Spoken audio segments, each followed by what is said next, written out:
guys, thanks for coming to Startup Grind Ottawa. Please help me welcome Tracy Clark.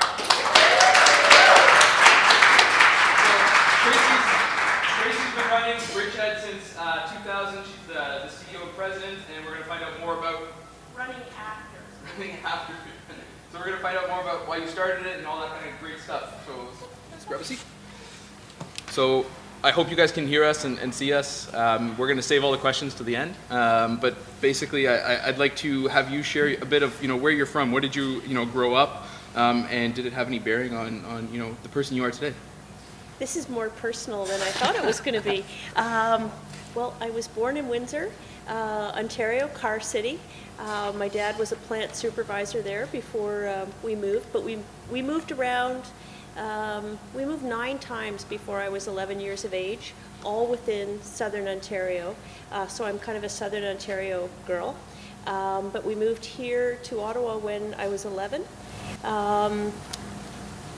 Loved it. Mm-hmm. Went away for university, and one of the dilemmas that people often get is you often feel weird being in the same city where you grew up. Should I move on? But in fact, I love it. Ottawa's a great place to be. Absolutely. Yeah. Cool. So what was your family life like? Were your parents or grandparents entrepreneurial, or where'd you get the bug to become an entrepreneur? Like most entrepreneurs, it was a complete accident. My mom was a homemaker. She was with us and did some work out of the home later on. She was actually an assessor with the Canadian Revenue Agency for a while. So I like to think that my skill with numbers probably came from her more than my dad. My dad did a lot of different things. He taught university and college, as I say, worked at Chrysler's, but then moved here as an economist with transport, and then was a politician regionally for many, many years, and just recently lost his seat in Rideau Rockcliffe. But wow.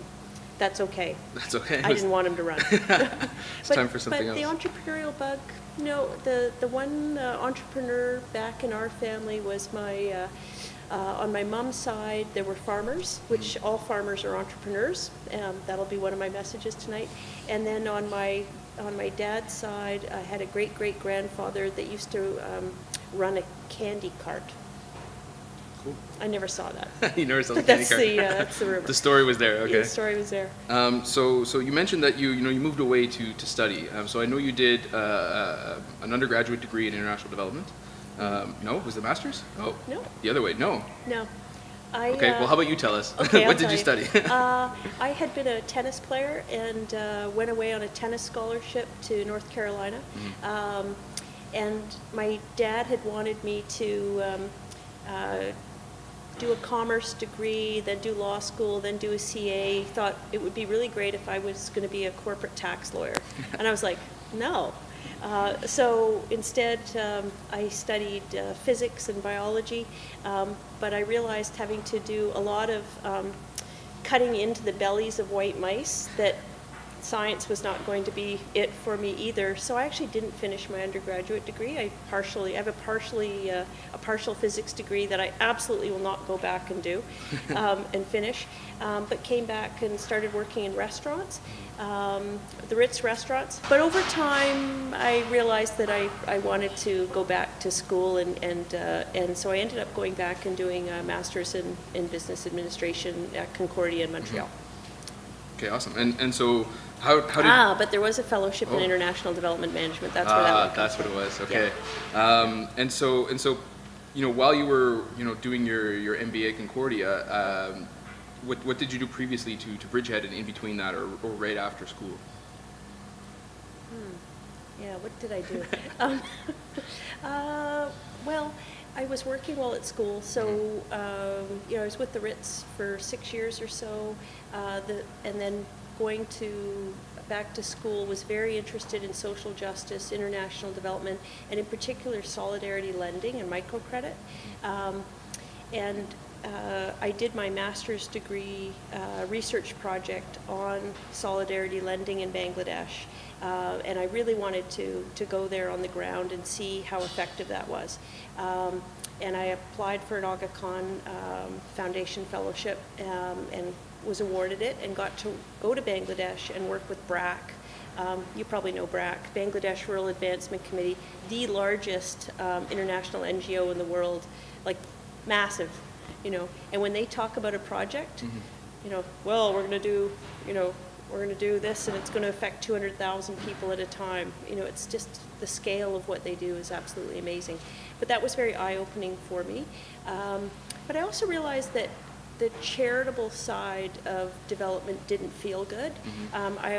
You know, having traveled now to a lot of countries, the entrepreneurial spirit in those countries are sometimes, we're just starting to develop an entrepreneurial culture here in Canada, is how it feels to me. But there, it's everywhere. You know, go to any urban city to, you know, and you see streams of metal workers, or, you know, now in you know, parts of India, you know, the high-tech development that goes on there can rival anywhere. But all to say, there was a real entrepreneurial spirit that was probably inspiring for me, but I also realized that I had some real issues with the charitable model of development, and if anything, I felt that I wanted to still work in that sector, but I wanted it to be on the basis of respectful, dignified trading relationships. That's really amazing to kind of hear. And so how did you kind of stumble into Bridgehead? What's the story behind it? Why retail and why fair trade coffee? Was it always that vision? I'm just going to point out that's the bread oven just going through a steam cycle. We're not going to take off anywhere. Well, so there was another little kind of step in between. Came back. I worked in high tech for a while, and then moved into Mountain Equipment Co-op. I worked there for a period of very successful consumer co-op model. And while I was at Mountain Equipment Co-op, I was invited to join the board of the previous incarnation of Bridgehead, and that just started to lead down the path to where we are today. That's awesome. And so, like, but was retail always a passion of yours, or did Bridgehead, when its previous incarnation, was it focused on fair trade coffee, or is that something that you brought to the table? Yeah, well, the history of Bridgehead was that it was originally founded in 1981 in Toronto by 2 United Church ministers and 2 Central America Solidarity activists. There was a revolutionary government in place in Nicaragua at the time, the Sandinistas. It's really loud, eh? Yeah, it's pretty loud. I wonder why. It's not good for me. It's not good for you? Good, No? eh? Does it take a while, or should we move closer? Should we move closer? Probably should. Yeah, let's do it. Either way, that's nice. Okay, so I'll just go through the brief history of Bridgehead. So 1981, revolutionary government in Nicaragua, U.S. government slaps on an embargo. Canadians were always very sympathetic to people that the Americans don't like, right? Like the Cubans, we love them, the Americans don't like them, that kind of thing. So there were activists in Toronto who said, gosh, they were very concerned about the coffee farmers in the northern part of Nicaragua. And so they 2 of them were Anglophiles, Brits, who... If you want to sit, I guess. No, it's better for us if we stand up, actually. Like, it's better for our bodies if we stand up. We sit too much. Yeah, Did you know that? I have a standing desk at work, so I know. Cool. I knew you'd be cool. Yeah. Anyway, these activists went down to Nicaragua, met some farmers, and said, we want to buy your coffee. Yeah. And they purchased the coffee under fair trade terms, brought it back, had it toll roasted by Mother Parkers in southern Ontario, and then distributed it mostly at churches, at fellowship meetings, that kind of thing. And then for 3 or 4 years, that's how it operated. And in 1984, this is going back a long time ago, they approached Oxfam Canada, an international development agency, and said, could you take on this Bridgehead project? And Oxfam did. But then it morphed into focusing on handicrafts. So it always had coffee at its core, but it became more of a handicraft business. And that operated as a mail order catalog in 3 stores, Ottawa, Toronto, Vancouver, till about 1998. And it was really in trouble. It actually went through a bankruptcy. And I tried to save it. And this is the other side of that. In the year 2000, we had been told to wind everything up. And I really didn't want to see another alternative trading organization fail. There had been some failures in other parts of the world anyway, so we put in an offer for the rights to the name and said we want to return Bridgehead to its roots in fair trade coffee, but we felt that the real gap in the marketplace at that time was they're not having fair trade coffee in the cup. So the most important thing for us was let's get it up in the cup and let's offer it in a way that we can compete against the nationals and the international chains by putting it in the cup. So as a demonstration business, never a desire to be the biggest, as you can tell. So. That's awesome. Phew, that's good. So what's that process like? How do you go about buying trademarks from a company in Toronto and then moving it to Ottawa and building a community around that? Yeah, it was already here in Ottawa. It had originally founded in Toronto, but Oxfam had moved it here because that's where their head office was. Well, actually, when Bridgehead was old Bridgehead was kind of dissolved, we were tasked with selling components of the business, and we were able to sell some components, but the catalog business that existed at the time, this is kind of pre-internet, pre-Amazon, that's where the trademark went. And the catalog business really wasn't profitable at all, and we really couldn't find a buyer for it. And so it was either that the trademark was going to be retired, and that's we had a small cooling off period, but we'd put in an offer for the rights to the name. And then there was a trademark that Bridgehead had, Gifts That Give Twice, and that trademark we actually transferred to 10,000 Villages, which is a Canadian and American fair trade handicraft organization. That's awesome. Yeah. And so how did you guys go about reestablishing the brand Bridgehead here in Ottawa and building a community around it? What were the core values that you really wanted to bring to the organization or the business?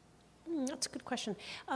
Right away, we knew that the folks that got involved, there was one former manager of Old Bridgehead, so there were 13 Old Bridgehead managers, and when I went to them with the idea, guys, I think we should just totally pivot the company. Actually, you didn't use the word pivot back then. That's kind of a new word. I really like it, though. We should pivot and put fair trade coffee in the cup and open coffee houses. There was only one manager out of those 13 who said, I think it's a good idea. The other 12 were like, it'll never work, don't do it. And that manager, Pam Fletcher, I want to give her a shout out. She's not here tonight, but she's been with us from before day one and continues to be with us. But we felt it would be a good idea. But how do you do it? You need to build a small team when you start, and you need to have a very strong purpose. You need to know that you're going to work your ass off to get going, and you do need to kind of develop some core values. I don't think we made our value statements. Actually, we were fairly explicit. Even when we hired our first baristas, we developed kind of training. We knew we wanted to support frontline employees through training, so we developed training statements. And those value statements were about wanting to be advocates around fair trade, wanting to have a low environmental footprint, wanting to be seeing ourselves as part of a global community, really being focused on quality and service. I mean, those were all parts of the values. Absolutely. And so, what do you think some of the most common mistakes other small companies make when they're trying to grow their brand or establish their brand? Do they rush into it, or? Oh, I think, in food businesses, it's something like 80% of new food businesses will fail within the first 3 years. And, why? Sometimes I think it can be many, many different things. I think we had some, I like to think that luck is where preparation meets opportunity, that there is real no luck, but that's where those things are. But we had some good timing. When we started, Starbucks was not a licensee of fair trade. That was the WTO talks in Seattle when they smashed windows and things. That's when Starbucks said, "Oh gosh, yeah, we better become a fair trade licensee." So so there was some timing in terms of there were other roaster retailers. Roasters of fair trade coffee, but nobody really putting it in the cup in a really forward way. So there was kind of a little teeny first mover piece there, teeny. But the market at the time, the coffee market was at a 37-year low. The year we started the business, coffee prices were running US 65 cents a pound. There were farmers leaving coffee. There were farmers committing suicide. It was really a really bad time for coffee, and it was a bit of a wake-up call for the Specialty Coffee Association, and there was a real move towards quality as a result, because there was a sense of, gosh, we better pay farmers more, not just under fair trade terms, but just generally in the marketplace, we need to pay farmers more if we want a reliable supply of green coffee. And so there were a few factors that were timing. The fact that our first store was beside the MEC was great. 1 out of 5 adults in Ottawa, members of MEC, so they're seeing you. Westboro was the place, that stretch along Richmond Road where our first store was. MEC went into an abandoned grocery store. It was a really decimated area, and now it kind of looks like Bloor Street. So there were a couple of factors that I would say, was it skill? Sure. Yeah. No. Yeah, it was skill. Yeah. No. Careful preparation, meeting opportunity. Yeah. Anyway. And so now, 14 years later, almost 15 years, Bridgehead has really, developed a bunch of sustainable and socially beneficial, community projects. Can you tell us more about some of the projects you guys have done over the years, not just here in our community, but in communities, internationally? Sure. One of the things that I'm really proud of is this machine here and the cupping lab over there, and yeah, you start chewing that coffee. At Origin, it's really exciting to meet like-minded growers who are passionate about their coffee and who are focused on quality, because we have this view that quality and differentiation will allow premiums to be paid to growers, and then they will have more sustainable livelihoods. And so, going and meeting with growers and talking about quality and talking about the end, the consumer and their experience around the cup of coffee, it's neat to see that getting linked. Our mission statement is to link consumers with small-scale growers. So it's that talking about the coffee, talking about the quality, talking about the flavors. That's a big part of the program, is going and meeting. There have been several occasions where we've gone to Origin and growers will say to us, "You're the first buyer I've met," right? Because they just don't meet buyers all that often. It is starting to become more regularized, and that's great, because it's that conversation and then that dialogue and that relationship around coffee that's important, over the long term. So just the way we do sourcing, and increasingly how we're looking at sourcing is to try to drill down to the individual farmer and work with co-ops, though, that are willing to keep the lots separate of coffee. So in a lot of co-ops, everybody's beans gets tossed together, their cherries get tossed together. So if you and I are neighbors, and you're really great, you only pick the really ripe cherries, but I'm a little lazy and I put some of the yellow and the green ones there, then our collective price comes down. You kind of get mad at me, and then you might not keep picking great coffee cherries anymore.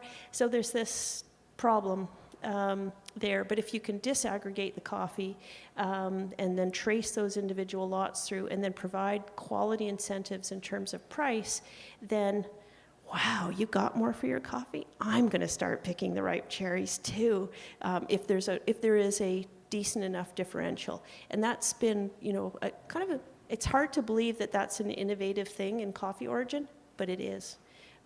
So it's things like that we do. We've invested in mobile cupping labs, interesting fertilization, like boyashi, which is a Japanese way of dealing with how to compost, so you get great metabolic things that happen when they put this boyashi on the coffee plants. Things like that we invest in, and it's always quality-oriented initiatives with quality-oriented co-ops. And then here at home, we do things too. We try to draw attention. One of the things when we meet with potential community partners, we rarely offer cash. That's not what we try to do. But what we try to do is create exposure or provide donations of coffee. We've never been a cash advertising company. We've always felt that we wanted to grow by word of mouth, but we like to draw attention. So one of our most recent fundraising blends was for Hidden Harvest, and that was really exciting. And I hate to say this, Ernst & Young, I need to do, or KPMG, I need to do a little shout out for Ernst & Young because they partnered and also with Hidden Harvest, and that ended up being an almost $10,000. Is it important to them? Yeah, it's small amounts of funds, but they're important. So we do things like that. Absolutely. And the Eric Carlson blend too, who's right back there. Yeah, well, the Carlson one is it's great. Last year we raised just over $11,000 for the Boys and Girls Club, homework clubs. We're hoping that we'll raise at least that this year, and hopefully a bit more. But the Carlson one's funny because that's actually, he's providing some exposure, not just for the Boys and Girls Club, but we find we're sort of in his draft, and his draft's pretty big and fast, so it's good. Yeah, that's awesome. So what? No, this is a shorter question. So what does 2015 hold for Bridgehead? What are you guys looking forward to do in the next year or the next couple years? Where's it headed? Yeah, we're really excited about 2015. 2012, when we started this, was a huge year, and we had to kind of recover from that. The balance sheet has to recover from that. Right, guys? Yeah. The KPMG's here. Way to go. Anyways, but what does 2015 hold? We are super excited. This August we brought our bread oven here, and we take the thing that makes bread really great is a lot of time and a lot of water, and also great flours. But we have a grain mill coming, which is really exciting. We have 3 local grain farmers that will be selling us their kernels of various kinds of grains. And because the fact is so I'm actually really pro-gluten. I'm a gluten advocate. I want to go on the record as being pro-gluten. And I also want to go, there's a great read, I'm gonna shout this out. In the November 3rd issue of the New Yorker, which is their annual food issue, there's a great article by Michael Spector called Against the Grain, and it debunks all of the gluten myths. And any case, I'm happy to take arrows later, but all to say we're gluten advocates, but gluten's gotten a bad rap in terms of commercial bread production, and the other places that it's used. So our bread lab is meant to be open and transparent, and we're going to do some awesome dynamic loaves. So that's part of 2015 is the bread line. We've had partnerships with local breweries making, people like coffee beers, and so we've partnered with 2 different breweries, Beyond the Pale and Bose, on coffee beers, and with Dominion Brewery on Earl Grey. They do an Earl Grey marmalade in their Belgian Saison. It's pretty good. In any case, we thought, gosh, we should really serve those. So liquor license is coming so that we can have some of the local craft beers here. We'll only serve from 4 to 10 p.m. We're committed to modest consumption, but that's going to occur here, but also at our Beechwood and Golden stores by next summer, which is fun, and we may expand it beyond that. And then we just try to get better and better all the time. So there'll be some of that. That's cool. Yeah. And so looking back, that's a wave. I think it's good. So looking back, like what does success mean to you? How do you continue to be successful, and how do you measure success personally for Bridgehead? I think I love when I see customers enjoying their cup of coffee or meeting over coffee. And what do we mean as a meeting place? What is it when I see some of our team members high-fiving it or sharing a laugh? Jen Broad, you have an awesome laugh. That sense of kind of caring and community, that is a huge measure of success for me. Creating opportunities for young people to become coffee professionals is hugely inspiring for me. Watching the difference that it makes at Origin, like meeting a farmer who says, I'm going to send my kids to school, but my greatest hope is that they will continue to work my land and be coffee farmers too. That's huge, right, when you hear that from people. Or you meet a woman coffee farmer, and it's like, go girl.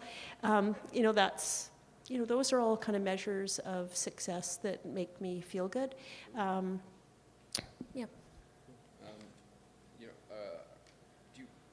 any last or suggestions for? Do I have last words? What's going to happen next? No. Do you have any suggestions for aspiring entrepreneurs or people who are trying to build something, maybe not necessarily in the retail space, but just business in general? that you Well, could share? I think one of the biggest things, is we like to think of ourselves as a demonstration business. We've written that into our articles. I like to think of myself as a social entrepreneur. But it takes having a good problem statement. What is the thing that you're trying to solve? Is there, you need to really think about that. And ideally, it's something that is on the positive side of the social balance sheet. I think that that's where more and more business success will come. Being disruptive is great. I don't know, our business is more of a traditional bricks and mortar. People think that it can be, but innovation can still happen there. But be thinking too about what's the end game for you. It's kind of important to look at, well, there's this great business idea and I really want to go for it. But one of the pieces of advice I'd give is be thoughtful around what is it that you want out of it too. Is it a lifestyle? Is it what is it that are your goals in it, and what is the right size for your business? A few years ago, KPMG sponsored me to go to Quantum Shift down at Ivy School in London, and I really was anxious about going because I thought, oh yeah, great, they're going to tell, the advice I'm going to get is, go get a bunch of financing and scale your pants off, right? And it wasn't like that at all. It was actually mostly focused on private company CEOs, and there was a huge message around what is right-sized. And there's a great book out there, Small is Beautiful. It's be thinking about what's right size. And so I'm glad you brought up the social enterprise and your interest in that area. You can't hear me? And so I'm just wondering, are there any other business areas, markets, technologies? Do you think social enterprise is going to play a bigger role? Where do you see opportunities for entrepreneurs in the next couple of years? If somebody was to start right now.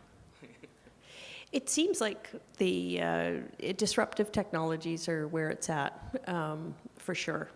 Right. I took Uber here tonight. So. How's that? I knew he knew I wanted to say this.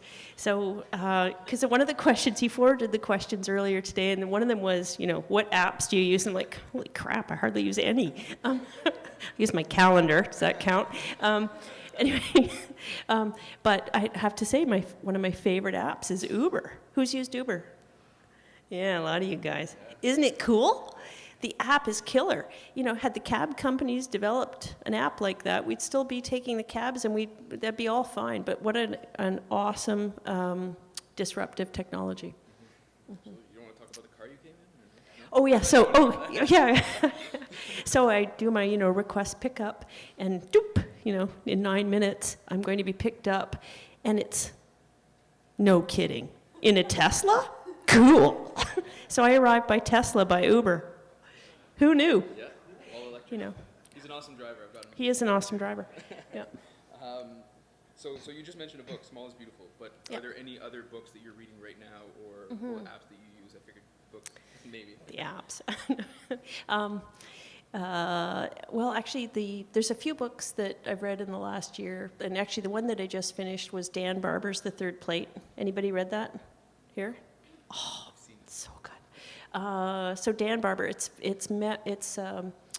memoirs on the future of food, and he just talks about organics, but beyond organics, it's just what is a healthy ecosystem for food production, and it's some beautiful case studies of the Dehesa in Spain and the Iberian pigs, and then there's another example from Spain with an old aqueduct system that has been converted to the most incredibly sustainable fish farm, but incredibly sustainable. Vera La Palma is the name of it.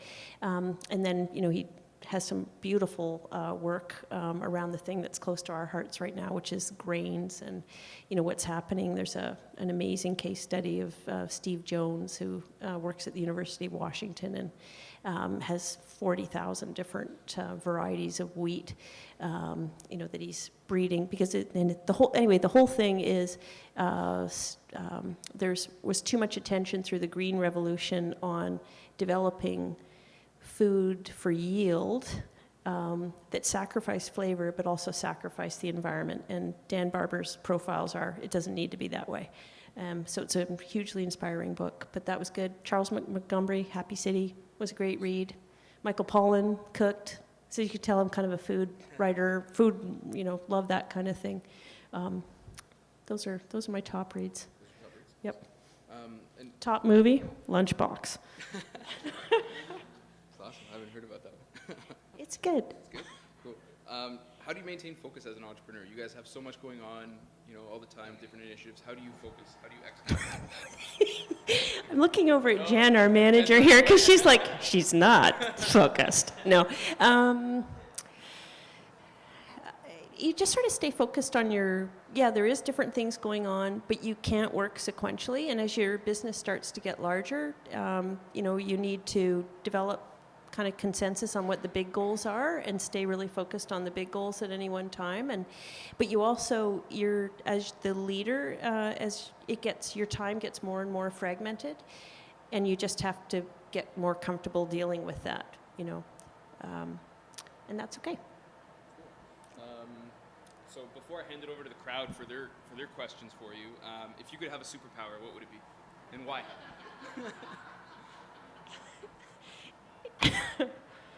I forgot to prepare for this one. I'd always know what to say. I'd always know what the right thing to say was. How's that? No, just teasing. I wouldn't get tired. Wouldn't get tired. Yeah. That's a good one. Okay, cool. Well, let's flip it over to you guys. You guys have some questions for Tracy about Bridgehead. Mike. Well, Tracy, Steve Johnson, when he talks about where do good ideas come from in his book and his talks, one of the things he mentions is the importance of the slow hunch, the idea that there's no such thing as a eureka innovation. Yes. It takes a long time. I was wondering if maybe you could share some of your history of ups and downs in your journey. Sure. So for those at the back, the reference was to Steve Johnson, who says there's a slow hunch, not necessarily a eureka moment, and what have the ups and downs been? There's definitely been some ups and downs. But on the slow hunch side, it's interesting to think about the journey to get here. In 1987, I took a backpacking trip to Nicaragua for 2 months. Came back and started volunteering with Bridgehead, only, moved on to something else and then came back and had met coffee farmers, right? So somewhere that was kind of planted, right, in the back. So, and then, the time in Bangladesh and that sort of plants, and then working for a consumer co-op. Like, in a way, it felt like there were lots of experiences that led me to wanting to do this. So yes, I definitely think things percolate and we don't realize on an unconscious level, and then comes together. In terms of some ups and downs, there's just recently a downer was we competed for the space at 90 Elgin, Public Works Building, Treasury Board, 2,000 people above you. It's going to be a rockin' store. Oh, great, we're going to get it, and you don't get it. You lose out to Tim Hortons, right? And then you get social media like, why the hell aren't you in there? And you. Those are the downs, right? Sometimes you compete on locations and you're not successful. Sometimes you try things. We tried open-faced Danish-style sandwiches when we first opened the roastery here, and we all thought they were great. Customers didn't, so we had to retire those. And so you have ups and downs around that. Sometimes you get a punch in the nose in terms of legislation, right? It's like in the last year, and it's frustrating because our industry is an industry. My frontline guys, right? we would love to pay more, but there are certain constraints, that we run into in terms of, how much are people really going to be willing to pay for a cup of coffee? How, that those are sort of ups and downs, and they're sort of hard to deal with sometimes. Capital constraints, and, when it took us till our 8th location before we could stop, move on to a term lending program with one of the big banks and not have to set up a separate numbered company and use an SBL. Right? Took 8 locations of track record before we could do that. So that was kind of a bummer. So, there's been different things along the way. Coffee prices, currency, and what happens with that. It's lots of stuff. Always. Yes, right here. Hi. A couple of questions, actually. You talked about financing, and it'd be interesting to hear your experiences different, if you have any. But on the financing piece, I mean, it's we've done a lot of growth. I would look at our auditors here and say we've performed miracles, really, with a relatively small amount of capital and always being pressured with our cash position in particular, because we've just reinvested, and and so that's kind of challenging. But on the and it's not, we're not an asset-backed business, right? And so any of you, in software, what have you, you're going to get some investment because they think there's going to be a hockey stick or there's an acquisition, that you're working towards, right? Like that's the normal course in those kinds of businesses. And you want to be measured for top-line revenue, right, or the innovation and the IP that you're building in your company, but in a business like ours, you're measured somewhat on top line revenue, but you're really measured on profitability, and anyway, there is a challenge that comes to that. But in terms of financing, we started off with a friends and family round. We had a bunch of small shareholders. We were initially very aligned, but there wasn't an exit strategy for them when they signed on, and we did eventually have to create one because we became misaligned over time. I wanted to keep growing the business. They were wanting to, hey, I want to see a return on my original investment, or I'd like to stay in and just see dividends, which means we would stop growing. And so, we lost shareholder alignment. And in fact, recognizing that and doing something about it is really important. And in hindsight, Kickstarter and Indiegogo were not around, but those probably would have been the right way for us to have started our business if we were starting today.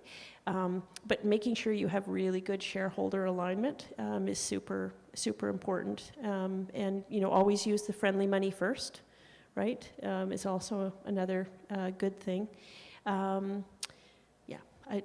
And growth, we plan on doing. Small is beautiful, but finding your efficiencies is important too. Right now, we're in no man's land in coffee world. Like usually it's onesie, twosies, sometimes 3Z, 4Zs, but it's very rare that you'll find a small chain of our size.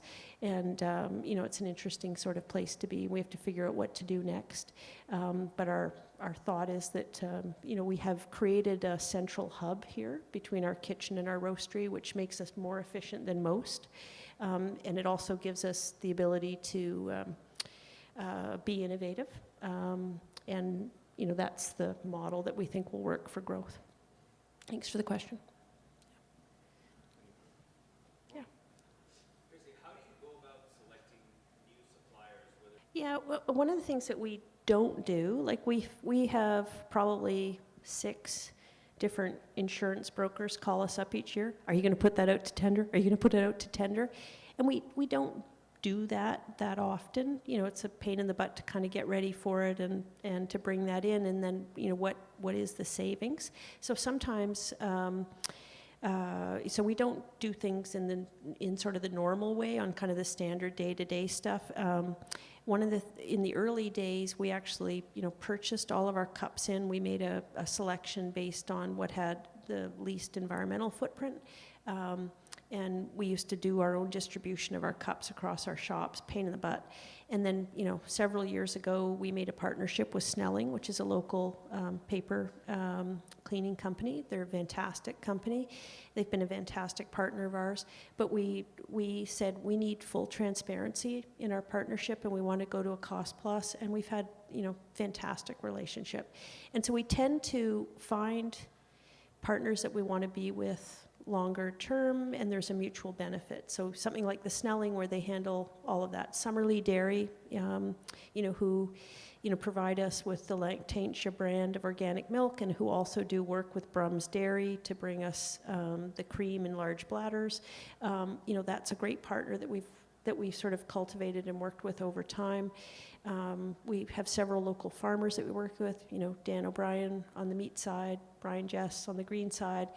It's balancing their ability to supply. Sometimes we're too big now for a lot of the local farmers. We're just too big.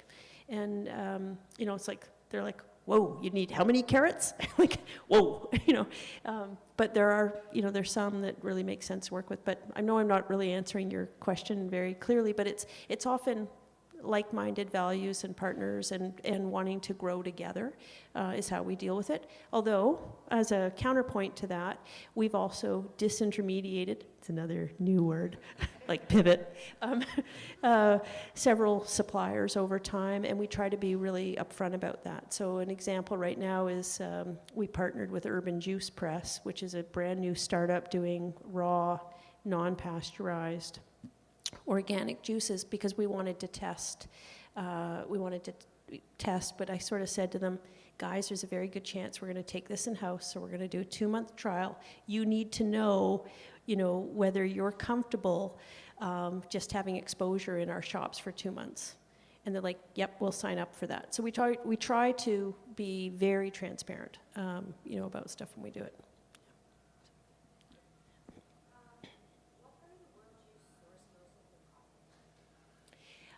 That's a good question. We source from a lot of different places, but most of our coffees are coming from Central and South America, and that's a bit of a commitment around how that's closer than Indonesian coffees or African coffees, but we certainly also bring in Sumatran coffee, and we bring in Ethiopian coffees from Africa, but most of them are Centrals and South, and that's the travel distance is less, so. But southern and northern hemisphere is sort of how we deal with it, seasonal. Hi. Hey. Well, if you're bleeding money, you definitely should give it up. No. Yeah, sometimes that's... One of the goals that we set now in terms of our kitchen stuff is that, you know, a product has to... Definitely the total cost with labor and food needs to be cheaper than what we could get it outside in the market for in order to make sense having that product, because otherwise we should just partner and bring in somebody else's product. So that one's kind of obvious. So sometimes, you know, like for instance, tarts, you know, we thought we'd want to do a small range of tarts. We're just not selling enough of them. And for the labor that it takes to do them, you know, we're going to have to kill the tarts. And I am so sad. And it's such a simple thing, right? But I'm really sad about it. But it's just not working, right? So we have to do it. So sometimes it's financial. Sometimes, years ago, we put panini grills into a couple of the stores, and we did these grilled panini sandwiches. But the smell, it was like all you could smell was olive oil. And it was like, we can't keep doing that. Like, and even the flatbreads, I get concerned that it takes away from the coffee smell. So that was a case where it was super successful, but it wasn't on brand, right? So it's different things at different times, and it's just judgment. Yeah. But the raw juice thing, it's so on brand. Yeah. Where are the tarts going? I stock up. January 6th. Yeah. You're one of the 3 people. Glad to meet you. No. Yeah. Anybody else have a question for Tracy? No. Mike? Just building on that question about your brand, So we did have a failed store in Montreal. We had Mountain Equipment Co-op when they opened their Montreal store. said, "Hey, come on and be in store with us." And it was beautiful store. It wasn't in store. It was like beside them. They built it, and this is back in 2003. And we had only 3 stores here, and we just opened our central kitchen. So it was not. We were not very stable to take that on, but it was one of those situations where I didn't like the location. And for those of you that have been to that Mountain Equipment Co-op store in Montreal, it's in Marché Central, which is a discount-oriented power retail center that's where the 40 meets the 15, and it's all surrounded by industrial park. And it was, normally MEC, traditional main streets, urban areas, pedestrian-oriented, near waterways, right? But they broke their mold, probably against their better judgment. And then I broke, our normal, because I thought, wow, we couldn't ask for a better partner. Wow, we could go everywhere with them, right? Those are the things you think as a young entrepreneur. But in fact, we call that the store that didn't succeed but didn't fail either, because we got this great conversion rate. 9% of the visitors to the MEC were coming into the shop. That compares with 2% that go to the second cups in the Home Depots, as an example. But they were so far below their worst case projections, and we were bleeding, and we pivoted as soon as we could, and we did a midnight run and got everything out of there and stopped paying rent. That's what you do. That's what you do.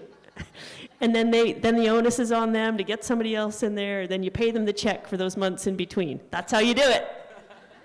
You heard it from me. And you keep it friendly. And I still remember Peter Robinson, the CEO of MEC at the time. He phoned me up and he said, "Thanks for keeping me out of that one, and thanks for sending the check." So, anyway. Awesome. Yeah. Any other questions? Feel free. No? Okay, cool. Well, thank you. Please give a huge round of applause to Tracy. Thanks, Franco. Not only for speaking, but for having us here. It was awesome. Thanks for coming here. All the furniture around, I really all appreciate good. it. It's amazing. Cool. So I just want to thank you guys again for coming out, and some of you for standing. I know not everyone has a standing desk, so maybe you're not used to standing. It is better.